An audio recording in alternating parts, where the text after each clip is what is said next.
तो आज हम शुरू करने जा रहे हैं क्लास 9 मैथमेटिक्स के चैप्टर नंबर 2 और चैप्टर का नाम है पोलिनोमियल्स।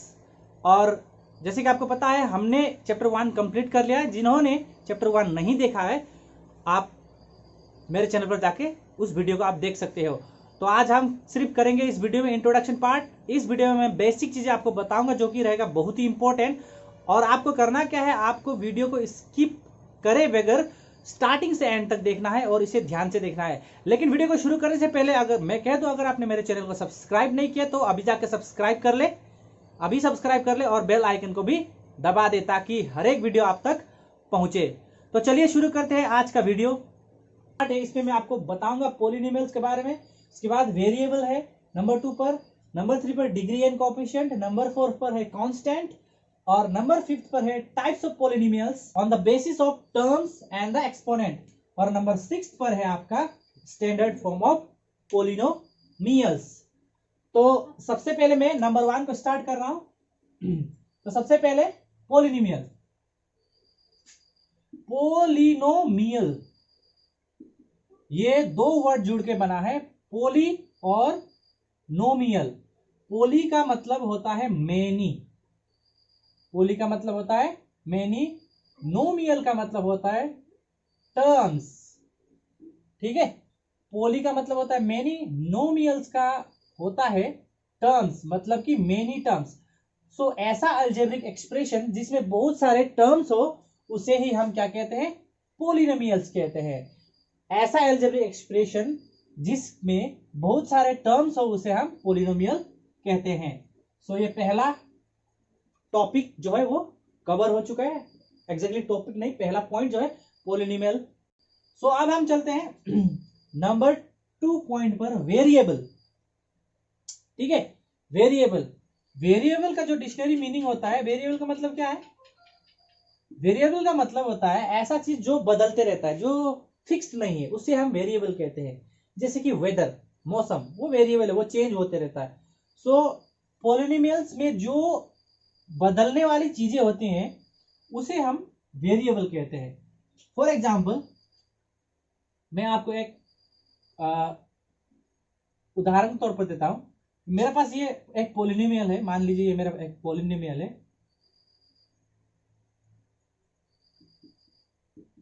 ठीक है, तो ये पोलिनोमियल है।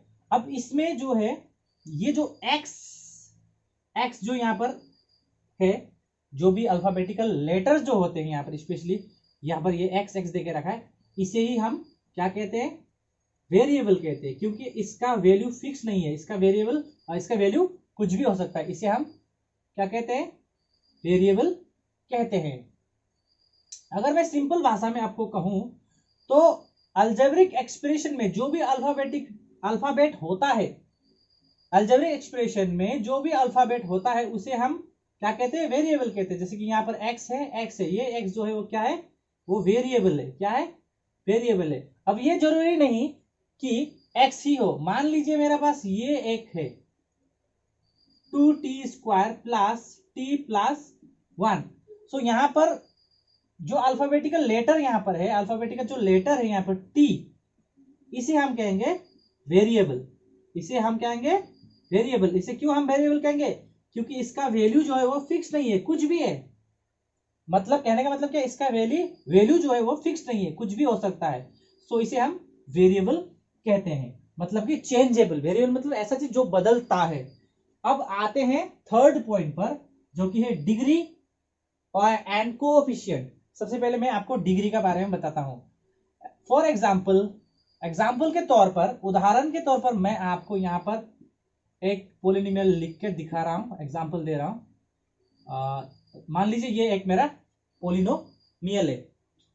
ठीक है, सो यहां पर डिग्री जो है, डिग्री हम किसे कहते हैं, एक्सपोनेंट। इसको यहां पर आप देख रहे हैं ना, जो सुपरस्क्रिप्ट करके लिखा हुआ होता है, और वो जो होता है हमेशा होल नंबर होता है। पोलिनोमियल के केस पर हमेशा ये होल नंबर होता है, मतलब कि कोई नेगेटिव वाला नंबर नहीं होगा या फिर कोई फ्रैक्शन वाला नंबर नहीं होगा, हमेशा होल नंबर ही होगा।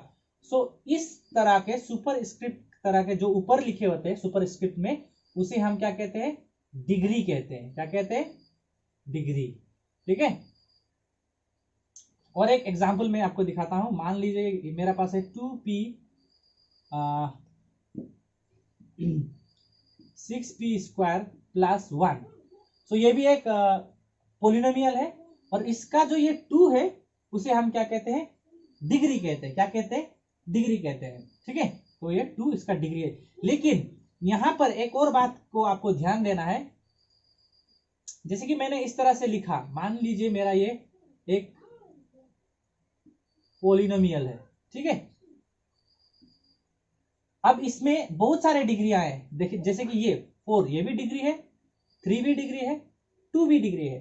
तो अगर आपको इस तरह का पोलिनोमियल दे, अलजेब्रिक एक्सप्रेशन दे या फिर पोलिनोमियल दे, और आपको पूछे कि इस पोलिनोमियल का डिग्री बताइए, तो आपको क्या करना है, सबसे हाईएस्ट वैल्यू वाला को आपको लेना है। तो इसका जो डिग्री जो हो जाएगा वो क्या हो जाएगा, 4 हो जाएगा। क्या हो जाएगा, 4। हम इस 3 और 2 को या फिर यहाँ पर जो 1 है उसको हम इग्नोर करेंगे। क्या करेंगे, इग्नोर करेंगे। सो कोई भी पोलिनोमियल का जो डिग्री जो हम लेंगे वो सबसे हाईएस्ट वाला डिग्री को ही हम लेंगे। ठीक है, तो चलिए आप चलते हैं। थर्ड पॉइंट तो कवर हो चुका है, तो चलिए हम चलते हैं। आप थर्ड पॉइंट का है दूसरा, कोएफिशिएंट। कोएफिशिएंट मान लीजिए मेरे पास उसी तरह का एक पोलिनोमियल है यहाँ पर। सो कोएफिशिएंट जो होता है वो वेरिएबल का साथ में होता है। जैसे कि यहाँ पर वेरिएबल क्या है, मैंने क्या बताया था, वेरिएबल जो अल्फाबेटिकल लेटर्स जो पोलिनोमियल पर आते हैं। जैसे कि यहाँ पर ये जो x है वो वेरिएबल है, लेकिन मैं यहाँ पर बात कर रहा हूँ अब कोएफिशिएंट का। ठीक है, सो जो वेरिएबल का साथ में जो अटैच होता है उसे हम कोएफिशिएंट कहते हैं, उसका कोएफिशिएंट। अगर हम यहाँ पर x³ का कोएफिशिएंट का बात करें तो वो क्या होगा, 2 होगा। ठीक है, और एक उदाहरण मैं आपको दिखाता हूं। चलिए मेरे पास 5a स्क्वायर प्लस, स्क्वायर नहीं करके मैं 5a rays to the power 5, तो कुछ इस तरह से। चलिए ये मेरा आपका एक पोलिनोमियल हुआ। सो अगर मुझे आपको पूछा जाए या फिर मुझे पूछा जाए कि a raise to the power 5 इसका कोएफिशिएंट क्या है, तो इसका साथ में जो कांस्टेंट है, इसका साथ में जो कांस्टेंट है मैं आपको बाद में बताऊंगा। ये जो नंबर है 5, इसे ही हम क्या कहेंगे, कोएफिशिएंट कहेंगे। Coefficient of a raise to the power 5 is क्या है, a raise to the power 5 is क्या है, 5 है। और अगर आपको पूछे कि a raise to the power 3 का कोएफिशिएंट क्या है, तो वो क्या है, उसका साथ में जो कांस्टेंट वैल्यू है 2, यही है इसका कोएफिशिएंट। ठीक है, क्लियर हुआ। तो कोएफिशिएंट भी कवर हो गया। अब बात करते हैं कांस्टेंट की। ठीक है, मान लीजिए मेरे पास यही एक है पोलिनोमियल। अब कांस्टेंट का मीनिंग क्या होता है, कांस्टेंट का मतलब ऐसा चीज जो सेम हो, मतलब एक ही तरह का, उसमें कोई चेंज ना आए, उससे हम कांस्टेंट कहते हैं। वेरिएबल का जस्ट ऑपोजिट ही कांस्टेंट है। वेरिएबल मतलब ऐसा चीज जो बदलते रहता है, सिचुएशन के अनुसार बदलते रहता है, लेकिन कांस्टेंट किसी भी सिचुएशन पर वो उसका वैल्यू, उसका जो सिचुएशन जैसा है वो वैसा ही रहेगा। सो यहाँ पर 2x to the power 3 plus x square plus 1 ये हमारा एक पोलिनोमियल है। तो इस पर जो वैल्यू जो है जो कि कभी भी नहीं बदलेगा, तो उसे हम कांस्टेंट कहते हैं। जैसे कि ये भी एक कांस्टेंट है क्योंकि ये 2 है, किसी भी सिचुएशन पर ये 2 ही रहेगा, भले ही वेरिएबल का वैल्यू चेंज होता रहे। और ये 1, इसे हम क्या कहते हैं, कांस्टेंट। ये कांस्टेंट है, ये कांस्टेंट है। यहाँ पर भी कुछ नहीं, मतलब यहाँ पर भी 1 है, वो भी कांस्टेंट है। सो आपको समझ आया होगा, जो नंबर्स जो होते हैं वो इसे हम कांस्टेंट कहते हैं, कांस्टेंट। ठीक है, सो फिर मैं आपको लेके चलता हूं यहाँ पर कोएफिशिएंट पर। अगर आपको पूछा जाए कि x³ का कोएफिशिएंट क्या है, तो इसके साथ में जो कांस्टेंट है वही है उसका कोएफिशिएंट भी। अगर आपको पूछा जाए कि x² का कोएफिशिएंट क्या है, तो यहाँ पर कुछ नहीं लिखा है, इसका मतलब क्या है, यहाँ पर कुछ नहीं, मतलब इस पर 1 है, तो उसका कोएफिशिएंट क्या है, 1 है। आपको ऐसा नहीं लिखना, लेकिन मैं आपको समझा रहा हूँ, इसीलिए मैं यहाँ पर इस तरह से आपको लिख दे रहा हूँ। सो चलिए आप चलते हैं टाइप्स ऑफ पोलिनोमियल्स में। अब पोलिनोमियल्स भी बहुत तरह के होते हैं, उसको क्लासिफाई किया गया है 2 तरीकों में। सबसे पहले तो पोलिनोमियल को क्लासिफाई किया है on the basis of terms का बेसिस पर इसको क्लासिफिकेशन किया गया है। सो सबसे पहला इसमें आता है मोनोमियल। ठीक है, मोनोमियल अब यहां पर मोनो का मतलब होता है सिंगल, मोनो का मतलब क्या होता है सिंगल, मियल का मतलब होता है वही आपको पता है, मियल का मतलब क्या होता है टर्म्स, सिंगल टर्म्स। सो ऐसा पोलिनोमियल जिसका केवल एक ही टर्म है, केवल सिंगल टर्म है, उसे हम मोनोमियल कहते हैं। फॉर एग्जाम्पल का तौर पर 2x⁻², ठीक है, या फिर 2x² कहिए। सो ये एक मोनोमियल है, क्यों, क्योंकि इसका एक ही टर्म्स है, ठीक है। अब मान लीजिए मेरे पास है 6y, ये भी मोनोमियल है क्योंकि इसका पास ये एक ही टर्म से बना हुआ है 6y। मान लीजिए मेरा पास 4a⁵ है, तो ये भी एक मोनोमियल ही है। सो ऐसा पोलिनोमियल जिसका केवल एक ही टर्म हो उसे हम कहते हैं मोनोमियल, ठीक है। तो चलिए आप इसका दूसरा टाइप पर चलते हैं, और दूसरा टाइप है बाइनोमियल। बाय का मतलब है टू, नोमियल का मतलब है टर्म्स।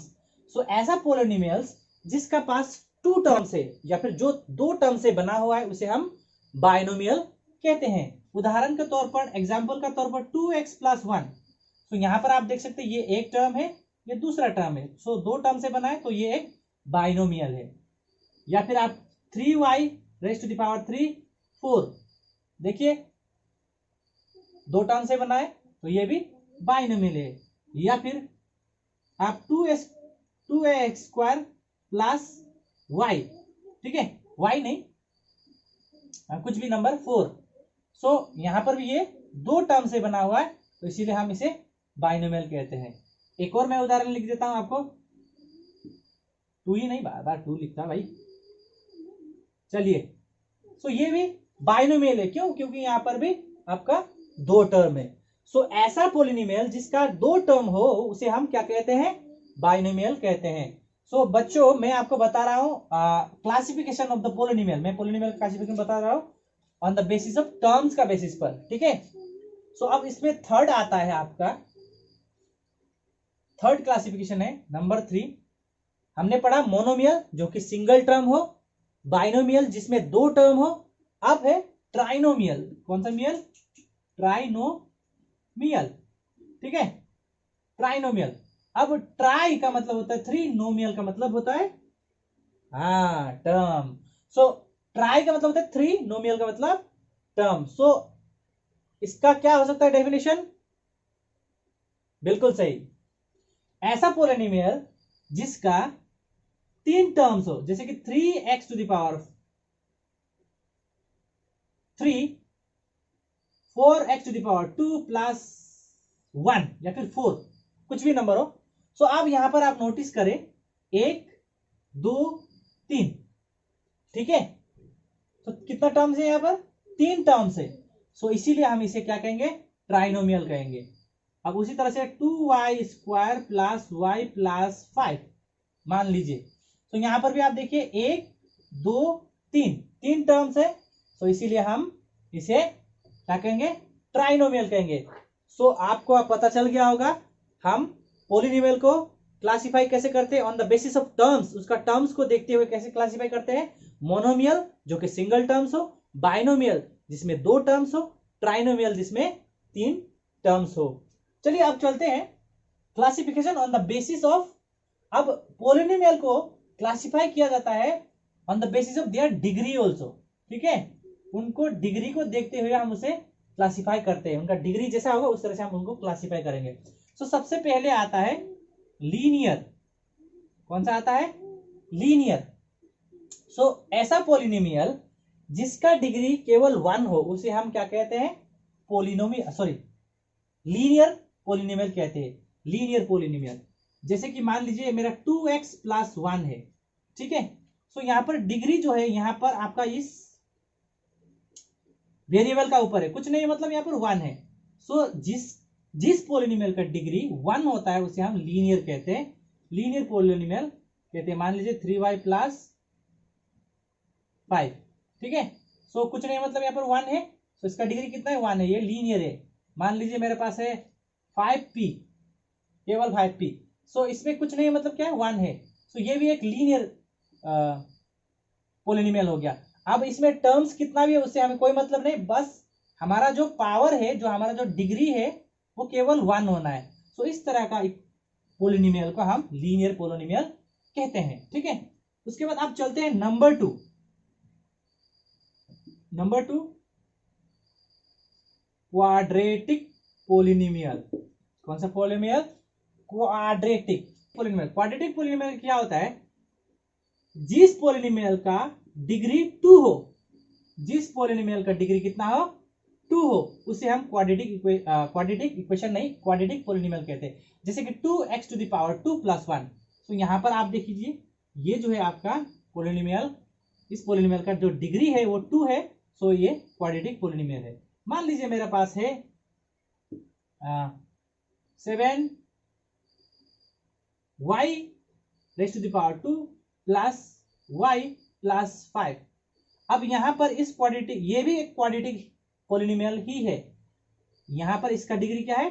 2 है। अब आप कहेंगे कि सर यहां पर भी तो 1 डिग्री है, तो ये लीनियर क्यों नहीं है? तो मैंने आपको कहा था कि अगर आपका पोलिनोमियल में बहुत सारे डिग्री है, तो सबसे बड़ा डिग्री जो होगा वो उस पोलिनोमियल का डिग्री वही होगा। सो इसका डिग्री हम 2 कंसीडर करते हैं, 1 को नहीं, क्योंकि 1 जो है वो 2 से छोटा है। तो इसीलिए ये एक क्वाड्रेटिक पोलिनोमियल है। मान लीजिए मैं यहां पर लिख रहा हूं 8p² प्लस p। ठीक है, सो ये भी एक क्वाड्रेटिक पोलिनोमियल ही है। क्यों? क्योंकि इसका डिग्री भी कितना है? 2 है। सो ऐसा पोलिनोमियल जिसका डिग्री 2 होता है उसे हम क्वाड्रेटिक पोलिनोमियल कहते हैं। तो चलिए आप थर्ड,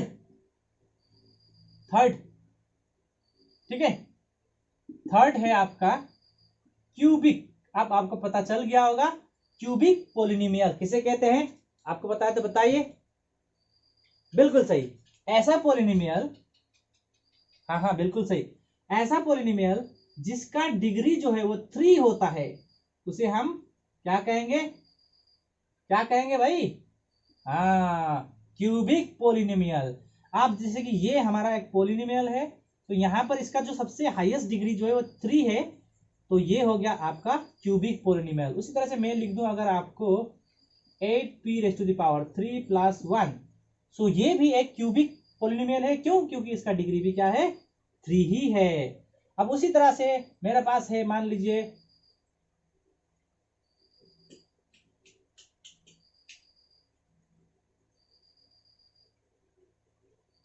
ये polynomial 2z raise to the power 3z² plus 8z plus 1।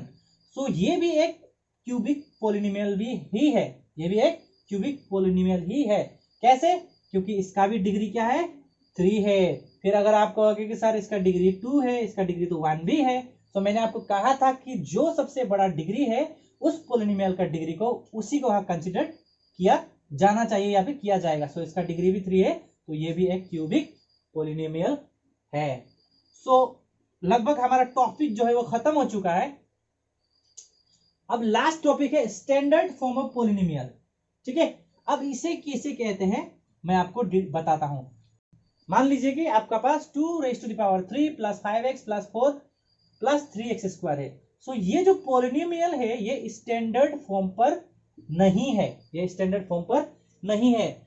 Polynomial को कब हम स्टैंडर्ड फॉर्म पर कहेंगे? जब उसका डिग्री जो है वो डिक्रीजिंग ऑर्डर पर हो। डिक्रीजिंग ऑर्डर का मतलब सबसे बड़ा डिग्री वाला को पहले लिखा जाना चाहिए। तो सबसे बड़ा डिग्री वाला टर्म्स कौन सा है? ये टर्म आप देख सकते हैं, यहाँ पर 4 टर्म है, 1 2 3 4। सो इन चारों टर्म में सबसे बड़ा डिग्री को पहले लिखा जाना चाहिए। सो सबसे पहला वाला डिग्री कौन सा है? 2x to the power 3 plus उसके बाद उससे छोटा डिग्री, सो कौन सा है? ये स्क्वायर 2 3x² प्लस उसके बाद ये 1 5x प्लस 4। सो इस तरह का पोलिनोमियल को हम लोग कहते हैं स्टैंडर्ड फॉर्म ऑफ पोलिनोमियल। क्या कहते हैं? Standard form of polynomial. याद रखिए हमेशा, जो पोलिनोमियल जो होते हैं उनको जब हम स्टैंडर्ड फॉर्म में लिखते हैं तो उनका जो डिग्री जो होता है वो डिक्रीजिंग ऑर्डर में होता है। डिक्रीजिंग मतलब बड़ा से छोटा, छोटा छोटा, और जो कांस्टेंट टर्म जो होता है वो सबसे एंड में होता है, मतलब कि जिसमें कोई भी वेरिएबल नहीं होता है, उसको हमेशा एंड में लिखा जाना चाहिए। तो अगले वीडियो से हम स्टार्ट करेंगे एक्सरसाइज 2.1। सो अगर आपको वीडियो अच्छा लगा तो इसे लाइक कर दे, सब्सक्राइब कर दे और हाँ शेयर करना भी ना भूले। ठीक है, तो मिलते हैं अगले वीडियो में, तब तक के लिए बाय बाय।